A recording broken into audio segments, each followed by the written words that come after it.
In the quiet suburbs of Harriman, Utah, life often seemed predictable. Rows of newly built houses stood in neat symmetry, surrounded by trimmed lawns and framed by the towering Wasatch Mountains. It was the kind of place where neighbors waved at each other while collecting their mail, where weekend barbecues were common, and where crime was considered something that happened far away in bigger cities. Among these peaceful streets lived a woman named Jennifer Gledhill and her husband, Matthew Johnson. To outsiders, they looked like an ordinary married couple trying to build a life together. But behind closed doors, their relationship was slowly crumbling. Jennifer, born and raised in Utah, was known by her friends as outgoing and charismatic, yet at times unpredictable. She had worked various jobs over the years, from retail positions to administrative roles, and she often spoke about wanting a fresh start in life. Those who knew her casually described her as someone who could be charming in public but distant in private. Matthew, on the other hand, had a very different reputation. He was a quiet, reserved man who served as a member of the Utah National Guard. He had deployed overseas more than once and was respected by his colleagues for his discipline and sense of duty. To many who knew him, Matthew was steady and dependable, a stark contrast to Jennifer's impulsive nature. They had met in 2019 at a small community event in Salt Lake County. Jennifer had been newly single, and Matthew had just returned from a deployment. Their connection was quick and intense.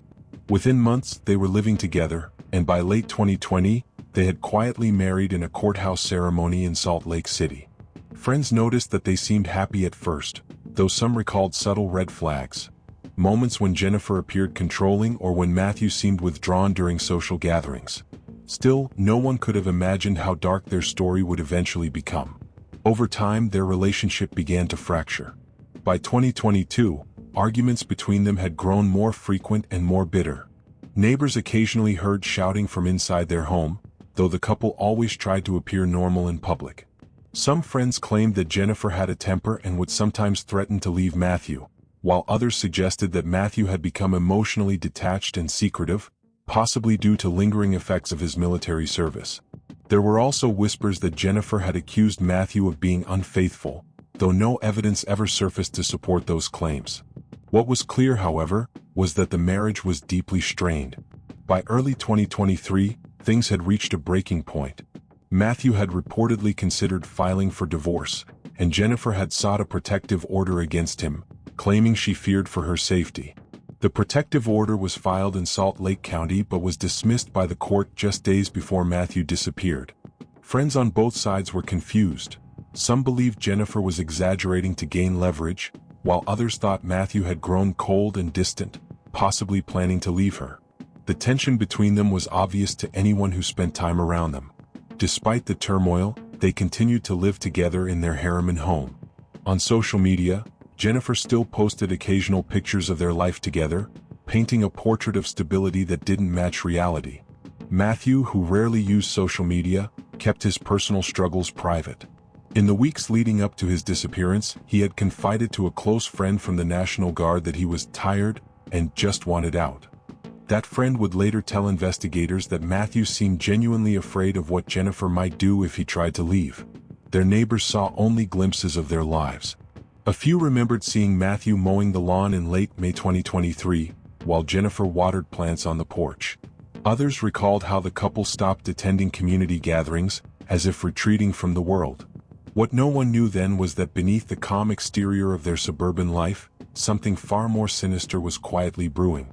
Within weeks, one of them would vanish completely, and the other would become the prime suspect in a murder case that would shock the entire state of Utah. By the spring of 2023, Jennifer Gledhill and Matthew Johnson's marriage was standing on shaky ground. What had started as a whirlwind romance had turned into something cold and distant, marked by constant tension that hung in the air like a thick fog. Their house on South Meadow Run Drive in Harriman, Utah, sat quietly at the end of a cul-de-sac, surrounded by neat lawns and trimmed bushes, but inside, it was no longer a home filled with warmth. It had become a place where silence was more common than laughter and where small disagreements could quickly escalate into explosive arguments. Jennifer had always been the more expressive of the two. She liked to talk, to argue, to prove her point in any disagreement. Over the years, that assertiveness had grown sharper, sometimes turning into aggression. She was known to slam doors during fights, to to shout and curse when things didn't go her way. Matthew, on the other hand, dealt with conflict by shutting down. A man who had served tours overseas as part of the Utah National Guard, he carried a quiet stoicism that many mistook for emotional distance. But beneath that calm surface, he often felt cornered and exhausted. He wanted peace, yet peace felt impossible with Jennifer. Their friends noticed the growing cracks in their relationship. When they first married in late 2020, Jennifer often posted photos of them smiling together, at restaurants, at small local hikes, during family holidays. But by 2022, those pictures had stopped. Jennifer rarely mentioned Matthew online, and when she did, the tone felt forced, almost like she was trying to convince the world everything was fine. Meanwhile, Matthew started spending more time away from home, volunteering for extra National Guard drills, helping friends with house projects, and occasionally staying late at work just to avoid going home. Financial stress added fuel to the fire.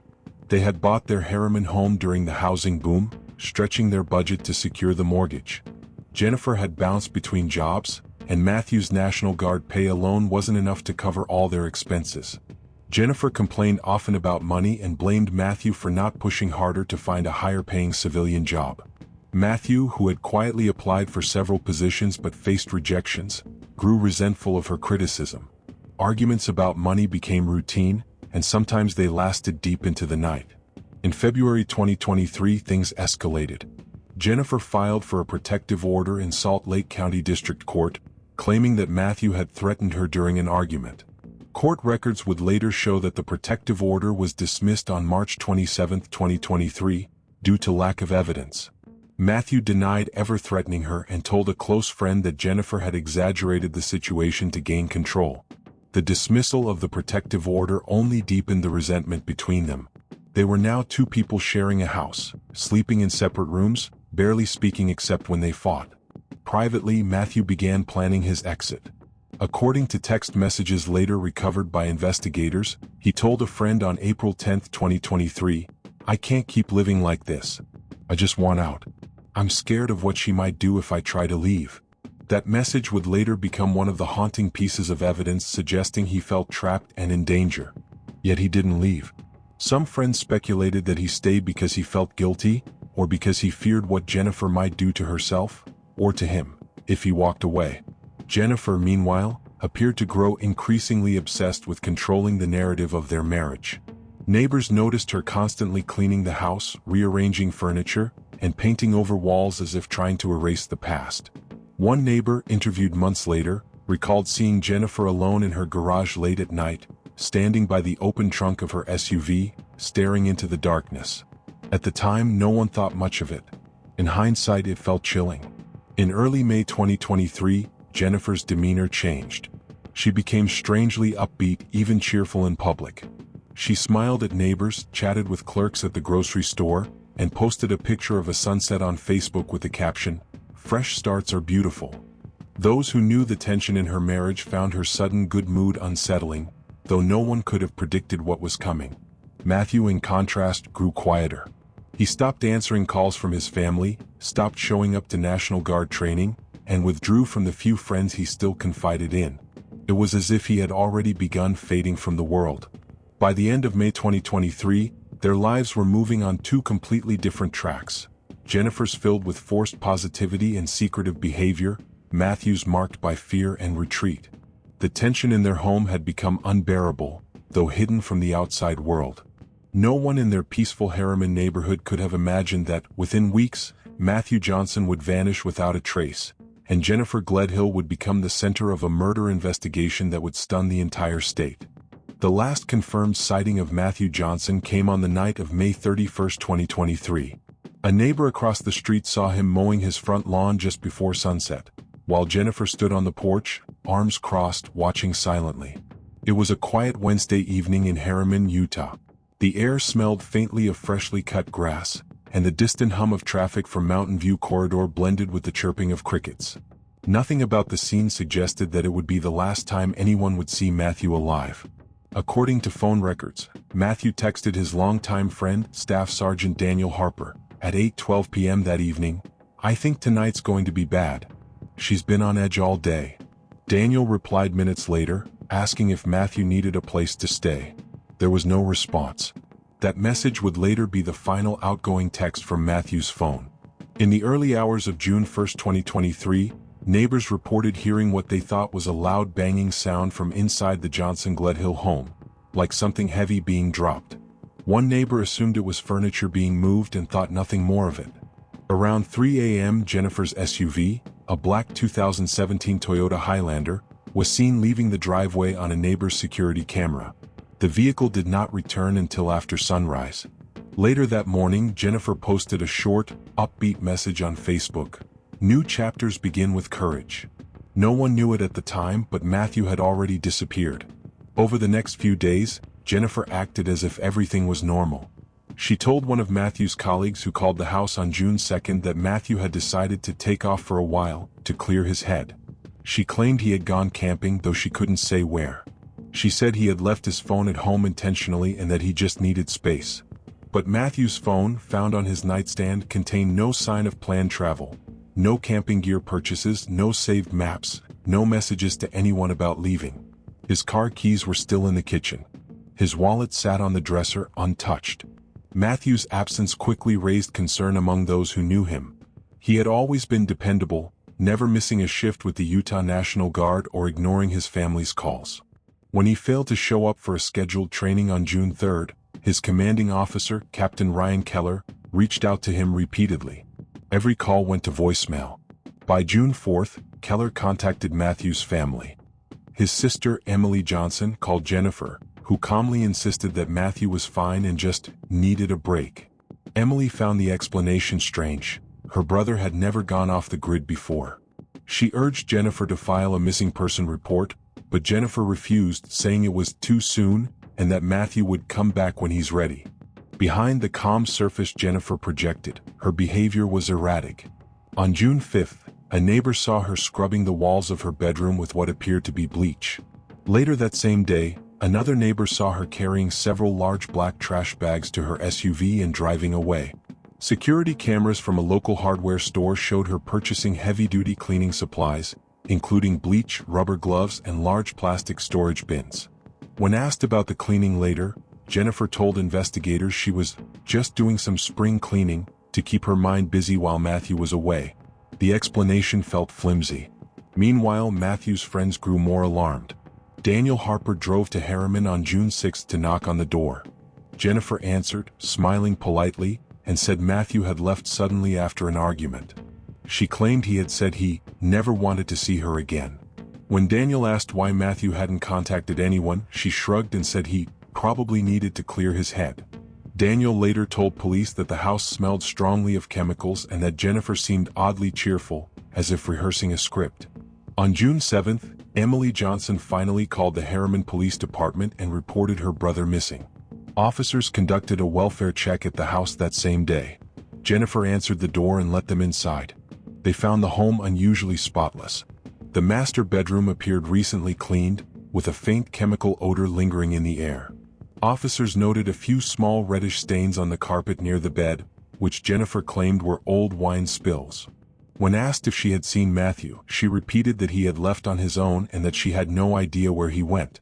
With no immediate evidence of foul play, the officers left but marked the case as suspicious circumstances. Things took a darker turn on June 9, when a confidential informant contacted the Unified Police Department of Greater Salt Lake. The informant, whose name was not publicly released, claimed that Jennifer had privately admitted to killing Matthew. According to the informant's statement, Jennifer said she shot Matthew in his sleep in the early hours of June 1, then placed his body into a rooftop cargo box that she had stored in the garage. She allegedly drove to a remote area outside Tooele County and buried the body in a shallow grave. The informant said Jennifer confessed because she believed the body would never be found and that she just needed to tell someone. This statement immediately changed the tone of the investigation. On June 10, detectives obtained a search warrant for the Harriman home. They found several suspicious items: traces of blood on the bedroom carpet and wall, chemical residue indicating bleach, and evidence that parts of the wall had been freshly repainted. They also found the rooftop cargo box, which tested positive for traces of human blood inside. Matthew's personal belongings, including his wallet, keys, and phone, were still inside the house. suggesting he had not left voluntarily. Cadaver dogs indicated possible human decomposition scents near the garage and the cargo box, though no body was found. The discovery was chilling. It no longer looked like a missing person case. It looked like a murder scene without a body. News of the investigation spread quickly through Harriman and beyond. Local media outlets reported that Matthew Johnson, a respected National Guard member, had vanished under suspicious circumstances and that his wife was now considered a person of interest. Jennifer maintained her innocence publicly, insisting that Matthew had left on his own. She told reporters camped outside her house, "I love my husband. I just want him to come home." But by then, detectives were no longer convinced he was ever coming back. By mid-June 2023, the disappearance of Matthew Johnson had shifted from a missing person case to a potential homicide investigation. Detectives from the Unified Police Department of Greater Salt Lake took over the case, working closely with the Salt Lake County District Attorney's Office. The early days of the investigation were marked by frustration and confusion. There was no body, no confirmed crime scene, and no witnesses who had actually seen what happened. Yet, the evidence inside the Harriman house was unsettling enough to raise serious suspicions about Jennifer Gledhill. Detectives began by retracing Matthew's last known movements. Phone records showed his final outgoing text at 8:12 p.m. on May 31 to his friend Daniel Harper. There were no calls, texts, or social media activity from Matthew after that night. Financial records revealed no credit card use, no ATM withdrawals, and no sign that he had attempted to leave voluntarily. His truck remained parked in the driveway. His wallet, phone, and keys were still inside the house, untouched. To investigators, it was as if Matthew had vanished into thin air, which rarely happens without foul play. The search warrant executed on June 10 had uncovered several troubling signs. Crime scene technicians documented faint blood spatter patterns on the wall near the bed in the master bedroom, which appeared to have been recently scrubbed. The carpet fibers tested positive for human blood, later matched through DNA to Matthew Johnson. A rooftop cargo box found in the garage also tested positive for blood traces. The lid's interior surface had a strong chemical smell, consistent with bleach, and parts of the plastic were slightly warped, possibly from exposure to heat or chemical reaction. Detectives noted that the entire house looked unnaturally clean. Walls had fresh paint in certain patches, furniture had been rearranged, and even the baseboards were spotless. Neighbors were interviewed extensively. Several remembered seeing Jennifer carrying large black trash bags to her SUV around June 5 and leaving for several hours late at night. One neighbor said she was frantic, moving quickly, while another said she looked eerily calm, like she was just running errands. None of them saw Matthew during that time. When asked about the bags, Jennifer later told detectives they were just old clothes and household clutter she was donating. Investigators checked local donation centers but found no records of her drop-offs. Detectives also obtained surveillance footage from nearby traffic cameras and businesses. A key discovery came from a gas station on State Route 201 near Tooele, Utah, about 40 miles west of Harriman. The footage from June 1 at 3:47 a.m. showed Jennifer's black Toyota Highlander pulling into the station. The rooftop cargo box was clearly visible on top of her vehicle. She purchased fuel and several bottles of water, then drove west toward a remote desert area. GPS data from her vehicle's onboard system confirmed that she had traveled to a sparsely populated region in western Tooele County, staying there for roughly 2 hours before returning to Harriman after sunrise. Investigators believed this could have been the time and location where Matthew's body was disposed of. With this circumstantial evidence mounting, police brought Jennifer in for questioning on June 12, 2023. The interview, recorded on video, began calmly. Jennifer said Matthew had left after an argument, claiming he told her he needed space. She said he packed a bag, though no such bag had been found. When detectives pointed out that his wallet, keys, and phone were all still in the house, Jennifer became defensive. She claimed Matthew had threatened to disappear before and that he often said dramatic things when angry. When asked about the blood found in the bedroom, she said Matthew had cut his hand weeks earlier. Detectives noted that her tone shifted from defensive to dismissive. She laughed occasionally and accused them of trying to paint me as some kind of monster. The interview ended without a confession, but detectives left convinced she was lying. They submitted search warrants for Jennifer's digital data, her phone, computer, and social media accounts. Forensic analysis revealed several internet searches made in late May, including how to remove blood stains from carpet, how long does it take for a body to decompose in the desert, can police find bodies without teeth or fingerprints. These searches, all made from Jennifer's phone, painted a deeply disturbing picture. Investigators also discovered that on May 28, just 3 days before Matthew's disappearance, Jennifer had purchased a .38 caliber handgun at a local pawn shop. The gun was missing when officers searched the house. Jennifer claimed she had lost it. Detectives suspected it was the murder weapon. On June 14, the Unified Police Department conducted an extensive search in Tooele County, using cadaver dogs, drones, and ground-penetrating radar. They focused on remote desert areas identified by Jennifer's GPS data. For 2 days, search teams combed through miles of rocky terrain, looking for disturbed soil, clothing, or human remains. Despite their efforts, they found nothing. It was as if Matthew's body had been swallowed by the desert. The lack of a body frustrated investigators but did not stop them from building a case. By June 20th, the district attorney's office was involved full-time. Prosecutors reviewed the evidence and agreed it pointed strongly to homicide. They argued that the combination of blood evidence, cleaning efforts, suspicious behavior, digital searches, and the eyewitness informant statement was enough to file charges, even without a body. This strategy, though difficult, had precedent in Utah law. The DA's office authorized a formal complaint seeking an arrest warrant for Jennifer Gledhill. On June 21, 2023, at approximately 7:45 a.m., officers from the Unified Police Department arrived at Jennifer's Harriman home with a warrant. She was arrested in her driveway as she was loading groceries into her SUV. Neighbors watched in shock as officers handcuffed her and placed her in the back of a patrol car. That same day, prosecutors publicly announced the charges: first-degree felony murder, obstruction of justice, desecration of a human body, and witness tampering. The arrest sent shockwaves through Harriman. Reporters crowded outside the courthouse as Jennifer appeared for her first hearing on June 23. Wearing a plain gray jail jumpsuit, she pleaded not guilty to all charges. Her defense attorney claimed there was no proof Matthew was dead and accused prosecutors of rushing to judgment. But the prosecution argued that the evidence told a different story, a story of a planned killing, careful cleanup, and the disposal of a body in the Utah desert. Though they still had no body, detectives believed they knew what had happened. Now they had to prove it in court. By July 2023, the case against Jennifer Gledhill appeared strong but still incomplete. Prosecutors had charged her with first-degree murder, obstruction of justice, desecration of a body, and witness tampering.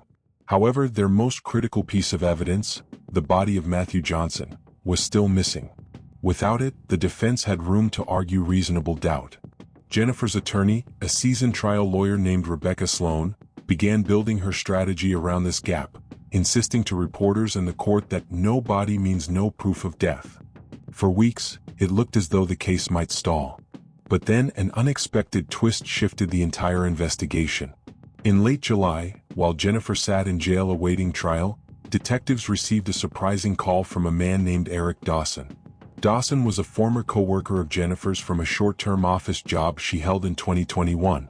He told investigators that in mid-May 2023, just weeks before Matthew's disappearance, Jennifer had contacted him out of the blue.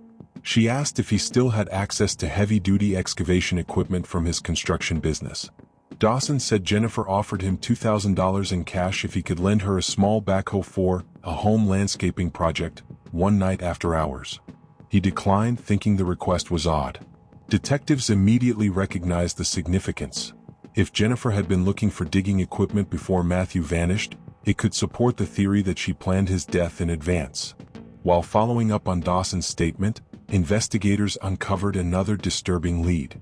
Security camera footage from a self-storage facility in West Jordan, about 20 minutes from Harriman, showed Jennifer entering the property on June 2nd, one day after Matthew's suspected death. She was driving her black Toyota Highlander with the rooftop cargo box attached. She stayed inside a storage unit for nearly 45 minutes, then left without the cargo box on her roof. Detectives quickly obtained a warrant and searched the unit on July 28th. Inside, they found several empty plastic bins, a large roll of tarp, duct tape, and a pair of men's boots later confirmed to belong to Matthew. The boots had traces of blood on them. Although no body was found, the discovery further strengthened the case that Jennifer had attempted to hide or move Matthew's remains. But the biggest twist came not from physical evidence, but from Jennifer herself. While in custody at the Salt Lake County Jail, Jennifer had been placed in a cell with another inmate named Cassandra Blake, who was serving time on drug charges. On August 3rd, Blake contacted jail officials claiming Jennifer had confessed to killing Matthew.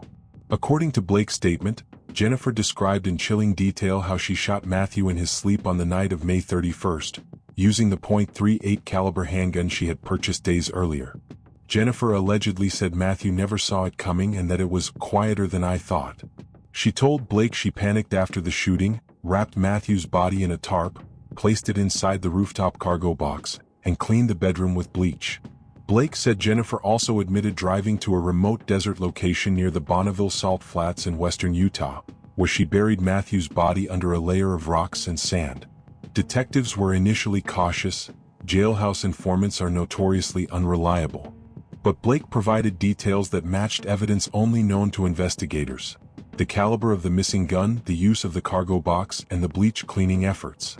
She even described the exact phrase Jennifer claimed she said to herself while driving to the desert: "This is the only way out." This level of detail convinced detectives that Blake's account was likely genuine. They arranged for Blake to wear a recording device in a monitored conversation with Jennifer in the jail common area on August 6th. The resulting recording was explosive. On it, Jennifer can be heard saying, "They'll never find him. The desert keeps secrets." She laughed softly and added, "No body, no proof." That single sentence became a centerpiece of the prosecution's case. While not a full confession, it strongly implied that Jennifer knew Matthew was dead and that his body was hidden. Armed with this new evidence, prosecutors sought to tighten the case. They filed a motion to include Jennifer's recorded statements and Blake's testimony as part of the trial. The defense fought to suppress them, claiming they were obtained through coercion and that Blake was lying for a lighter sentence. A pretrial hearing in mid-August grew heated, with Jennifer sitting stone-faced at the defense table while attorneys debated her alleged words. The judge ultimately ruled the statements admissible, a major win for the prosecution. Public reaction to the twist was immediate. The idea that Jennifer had casually confessed in jail sent shockwaves through the community.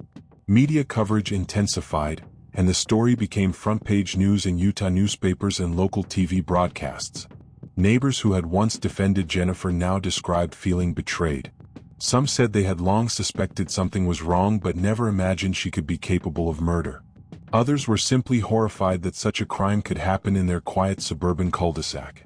Meanwhile, search teams resumed looking for Matthew's body in the Bonneville Salt Flats region based on Blake's account. They brought in cadaver dogs, drones, and thermal imaging equipment. The harsh desert terrain made searching difficult.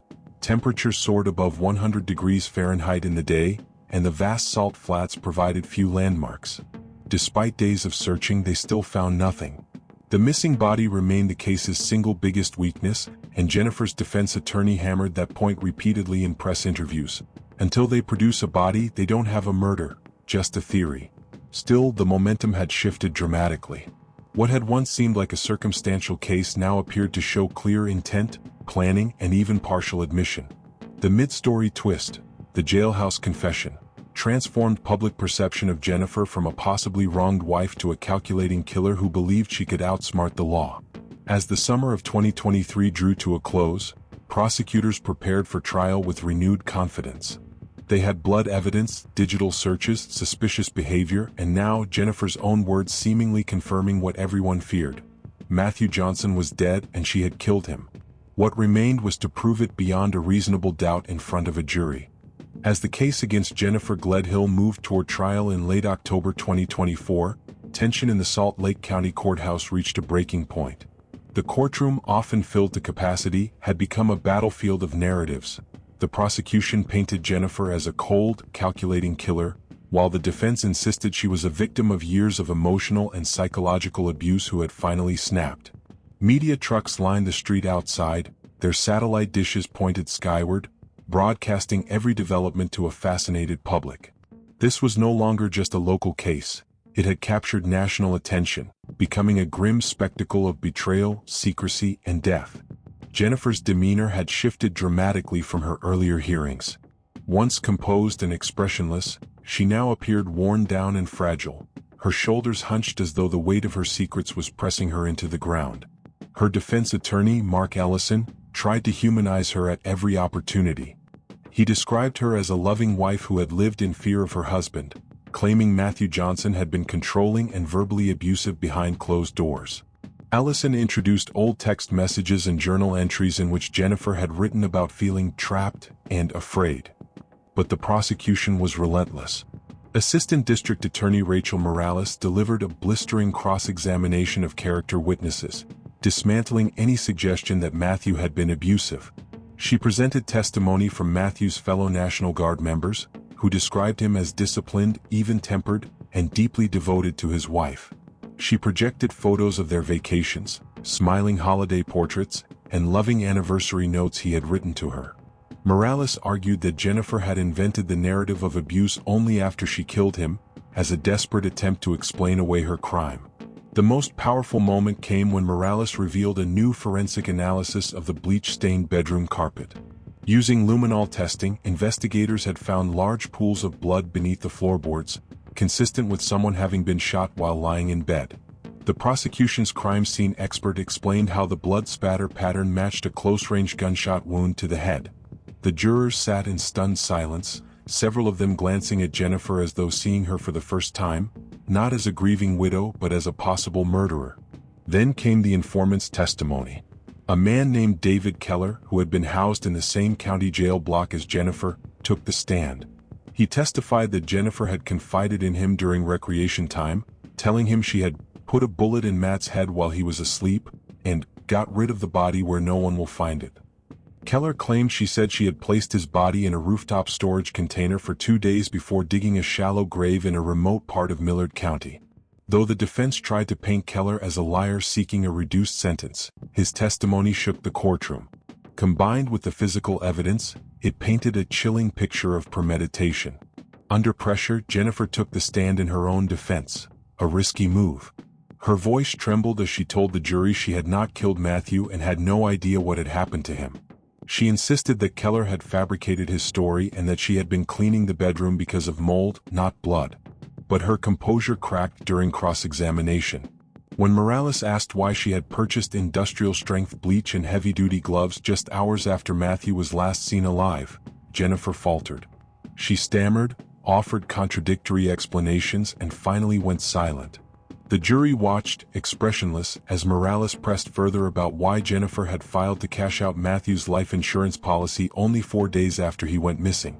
Jennifer stared down at her hands, unable to answer. By the final week of the trial, the tension was suffocating. Protesters outside carried signs that read "Justice for Matthew" and "Find his body." The prosecution rested its case with one final emotional appeal, showing a video montage of Matthew's life. Him in uniform during National Guard training, laughing at a family barbecue, kissing Jennifer on their wedding day. Morales's voice broke slightly as she said, "Matthew Johnson didn't simply disappear. He was taken from this world by the person who promised to love him the most." The defense's closing argument was impassioned but disorganized. Ellison begged the jury to consider reasonable doubt, reminding them that no body had been found. He argued that without a body, they could not even be sure Matthew was dead, much less that Jennifer had killed him. He painted a picture of Jennifer as the true victim, isolated, overwhelmed, and vilified by the media. But the momentum had shifted. The evidence had formed an almost unbreakable chain around her. Even without a body, the prosecution had convinced most observers that Jennifer was guilty beyond doubt. As the jury was dismissed to deliberate, Jennifer sat silently at the defense table, staring at the floor. For weeks she had held herself together, but now her lips quivered and her hands shook. It was as if she understood, with chilling clarity, that her carefully constructed facade had crumbled, and the truth, whatever it was, would soon seal her fate. On November 14, 2024, after nearly 8 hours of tense deliberation, the jury returned to the packed courtroom. The air was so still it felt brittle. Reporters gripped their pens and Matthew Johnson's family sat rigid in the front row, clutching one another's hands. Jennifer Gledhill rose as the clerk read the verdict, guilty of first-degree murder. A sharp gasp rippled through the courtroom. Jennifer blinked slowly, her face draining of color. For the first time during the trial, she looked small, almost hollow, as if the fight had finally left her. Judge Harold Whitman immediately ordered her remanded without bail pending sentencing. As deputies led her away in handcuffs, she glanced briefly toward Matthew's parents, who stared back at her with stony, tear-streaked faces. There was no trace of remorse in her expression, only exhaustion. Outside the courthouse, the crowd erupted. Some cheered for justice. Others murmured in shock that a woman once described as quiet and kind had been convicted of such a brutal crime. Television anchors broke the news across national broadcasts within minutes, their voices solemn and measured. Utah woman convicted of murdering missing husband, body still not found. The sentencing took place 3 weeks later, on December 5, 2024. Judge Whitman handed down a life sentence without the possibility of parole.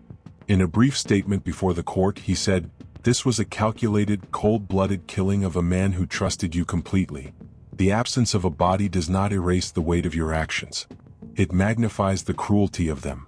Jennifer declined to speak on her own behalf. She stared at the floor as the sentence was read, showing no emotion as she was led away for the last time. For Matthew's family, the verdict brought a bittersweet sense of closure. They finally had legal acknowledgement of his death, though not the peace of knowing where his body lay. After the sentencing, his mother, Diane Johnson, stood on the courthouse steps and told reporters, "We may never get Matthew back, but at least the truth has spoken. He deserved better. He deserved to come home." Her voice cracked, but she held her head high as cameras flashed in the cold December air. The case of Jennifer Gledhill v. The state of Utah would go on to be cited in law schools and investigative training seminars as an example of a rare no-body conviction. A chilling reminder that even without a body, the truth can surface. In the end, the woman who once portrayed herself as a grieving wife became a symbol of betrayal, and the man she allegedly killed became a haunting absence that no verdict could fully fill.